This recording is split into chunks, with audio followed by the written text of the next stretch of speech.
Thanks for inviting us in. It's now 11 o'clock, and we want to begin tonight with the city of Fishers putting a limit on the number of rental homes in neighborhoods. All of this comes as state lawmakers are now trying to limit cities' ability to do just that. Alex Almanza is in Fishers tonight with a reaction from neighbors. The Fishers City Council voted unanimously to put a cap on the number of rental homes in neighborhoods, a decision that has sparked numerous debates. But as the ordinance gets put into effect, there's been a lot of opposition and support. A proposal was brought forth to the Carmel City Council Monday by Fishers Mayor Scott Fadness, who says Fishers homeowners are concerned about the number of homes in his city that are owned by companies and people who don't live in them. It's one thing to build a great city, it's quite another thing to maintain a great city. That it's not just a snapshot in time, but it lives on not just today, tomorrow, 10 years, 20 years, 30 years into the future. The proposal now requires all single-family rentals to register with the city. They would be limited to 10% of the homes in a community. However, any rentals existing prior to December 31st will be grandfathered in.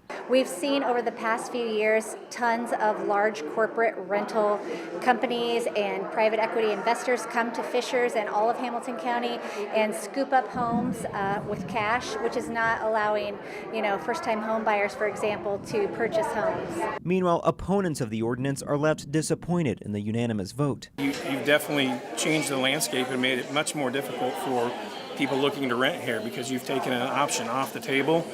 You're going to increase rents, and you're really dictating the conditions of who can live here and under what conditions. Chris Pryor, a real estate industry advocate, says the talk of renters being, quote, bad for neighborhoods is only doing harm. The city already has tools in place to address those concerns. The city just simply needs to enforce the tools it already has in place. Going forward, advocates for the rental cap are hopeful that the keys get handed back to homeowners. Maybe some of those neighborhoods can heal, and when I say heal, I mean get back to having mostly homeowners and put that cap on those rental properties.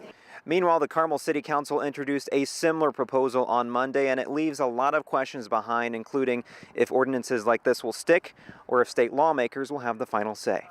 In Fishers, Alex Almanza, 13 News. So as Alex mentioned, this may all come down to state lawmakers. It certainly is on their radar right now. They just introduced an amendment to a bill that would block cities from putting these kinds of rental limits into effect. House Bill 1389 would also prevent communities from passing rules on what kinds of vehicles or equipment people could buy.